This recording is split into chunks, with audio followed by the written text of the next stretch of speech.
On the 1st of March, South Africa's new minimum hourly wage rates came into force, rising 9.6% from 23 Rand 19 cents to 25 Rand 42 cents per hour.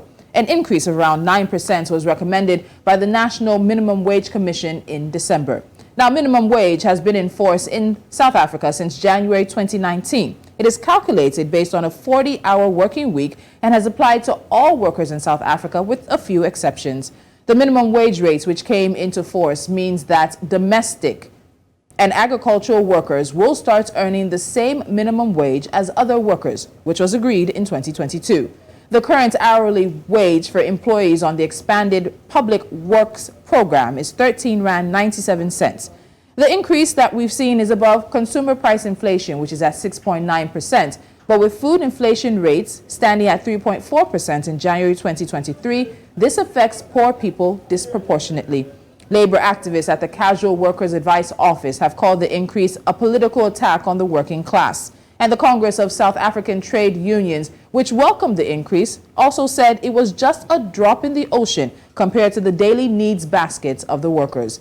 The union also called on the labor minister to compel employers to comply with the increase without failure by vigorously implementing inspection and enforcement. Joining me now to delve deeper into this is Professor Waldo Krugell, microeconomist and economic sciences lecturer at Northwest University. Dr. Waldo, Dr. Krugell, welcome to Business Edge. Thank you so much for joining me. Good morning, and thanks for the opportunity.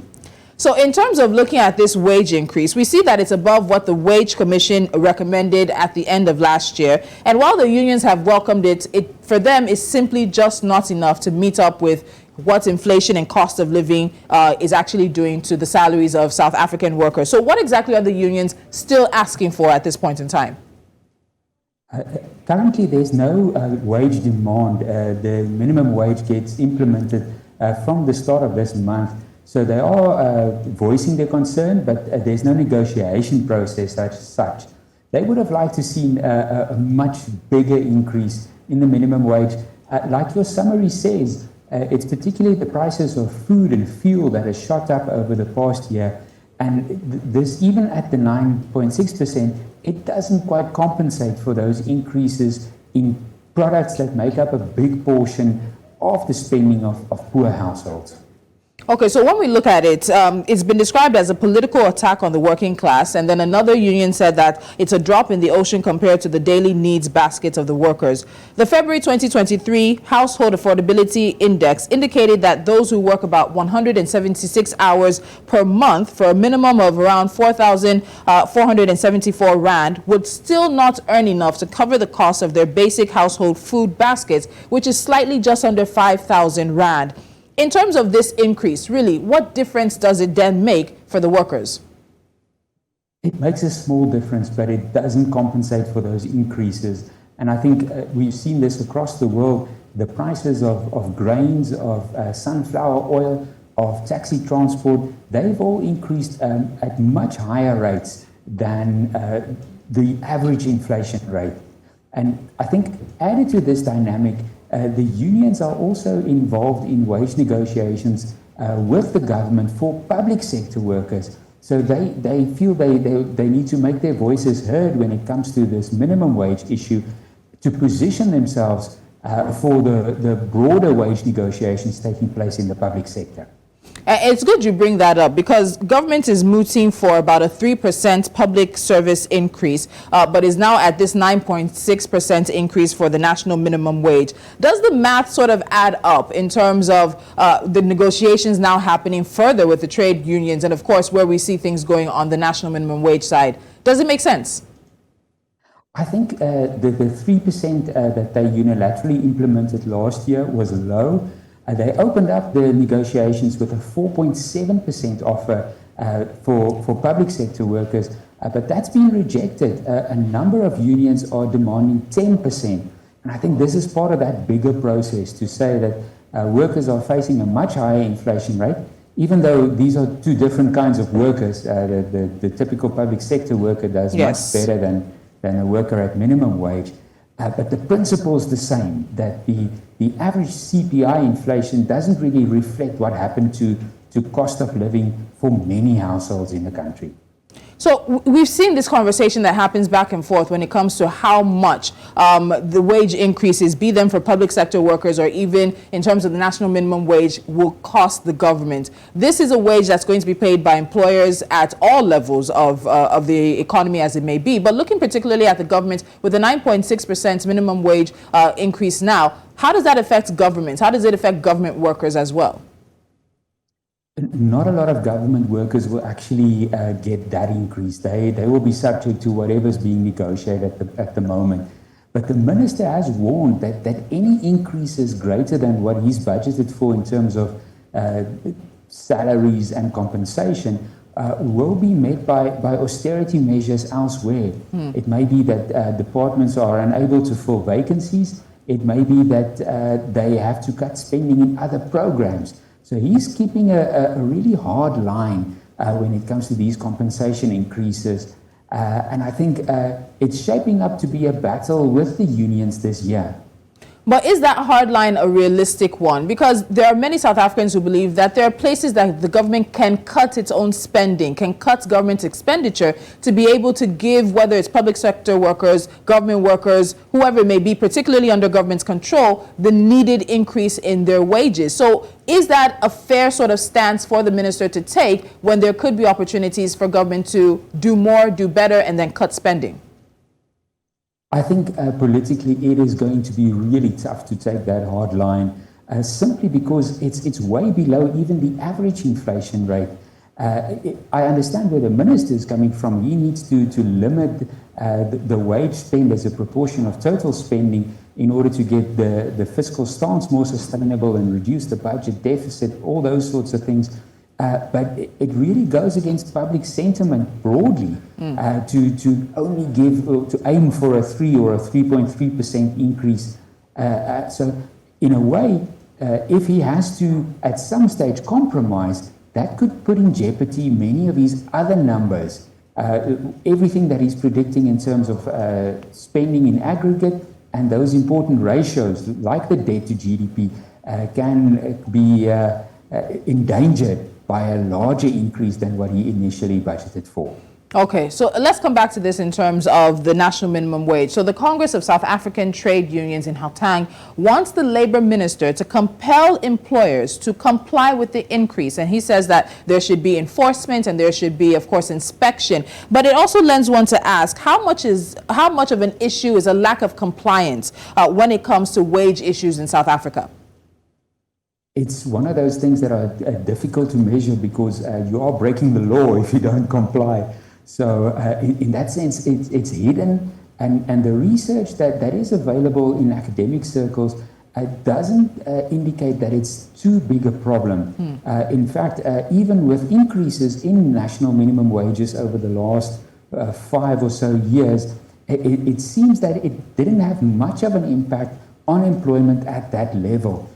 What it did have an impact on was new job creation. So when these laborers become more expensive on the farm or in the household, they end up working fewer hours or fewer positions are created. So in that sense, it's limiting employment creation, but it hasn't had a huge impact on the level itself. It's not easy. I think in the same way that the cost of living has increased for households, input costs into whatever you're producing has also shot up. And this increase in the minimum wage is going to put a little bit more pressure on many businesses. And that's the next place I want to go, because it really is a delicate balancing act to increase wages and also to negotiate. So we've heard from bodies that represent small and medium-sized businesses in South Africa, and they say that the minimum wage increase will have a detrimental effect on the businesses that have been hard hit by the electricity crisis in the country and also other pressures. Now, the Consolidated Employers Organization, which represents and hopes to protect the interests of small and medium-sized businesses, says that the massive increase will put many small and medium businesses in a precarious position and could be the end of many of them. Do you see this as valid concern? And are these also real-life, realistic consequences that could happen because of this wage increase? Businesses are definitely under pressure. The additional cost of running generators or installing solar panels have really had a huge impact on business profits. And almost daily there are big firms reporting what they've been spending on diesel in the last quarter, and those amounts are quite scary. So in that sense, I wouldn't discount their concerns. Whether it's going to lead to this collapse that they are predicting is a different story. The addition of the increase in the minimum wage, but I think it is true. It is going to put pressure on businesses, and they are finding it difficult to pass on these cost increases to consumers. Consumers, on the other side of the coin, they are stretched, they are indebted, and they've been facing this high inflation rate for the best part of a year now. So in that sense, just passing on your cost increases as price increases is proving difficult, and businesses have to absorb this in one way or another. So given the fact that this is not like the public sector wage negotiations, it's a legal sort of timeline to this national minimum wage review and increment as it may be, is there a middle ground to be found? The Wage Commission actually said it should be 9%, but government went ahead with a 9.6. Would there have been more room for businesses in this conversation if maybe the government had listened to the Wage Commission's recommendation and held it at 9% rather than going up to 9.6? Is there any way to sort of work it out for everyone in the long run, or rather even in the short term as it may be? It's difficult to tell. Typically, these things are challenged in court at some stage. And employers' organizations are also organizing amongst themselves. Those representing small businesses would make submissions and maybe ask for exemptions in certain cases. But I think they are good for the majority of employers. They are going to face that 9.6%. And have to adapt. I think, in a way, it's almost a smaller part of their problems. The energy crisis is really at the forefront of everybody's thoughts at the moment. So before I let you go, Professor Kruger, there's been conversation about South Africa possibly trying this living wage in terms of having that, trying to equal things out for a country that seems to be one of the most unequal, probably the most unequal society in the world. When you look at the conversation around the national minimum wage, then you look at the conversation around the living wage and the inequalities that exist in South Africa's economy and the country overall, where do you think the country is going towards all of this? Because it's still not enough, it's needed, but it's not meeting the needs of the workers as it may be. But there's a further conversation on balancing out the inequalities. I think it will be easier to balance these inequalities if the economy is growing. We heard yesterday that the economy shrunk in the fourth quarter of last year, and it looks like it's under pressure this quarter as well. So just in that sense, adding to anyone's cost is a very sensitive topic at the moment. If we are able to ameliorate this energy crisis in some way, that would help us to then focus on other goals like the living wage. I think in terms of redistribution, the government budget and the bigger social wage isn't doing badly. And there we are again constrained by a very narrow tax base. So I think the room to maneuver in this is not a lot. And I don't expect sort of major changes in the foreseeable future. All right, so we'll leave the conversation at that. There might be expectations, as you said, that there might be some challenges to this in courts, but as of right now, the unions are making statements, and we know that they're a little happy, but not fully happy. There could be much more room for them to find some happiness in what government is doing. Thank you so much, Professor Kruger. You're welcome. Thank you.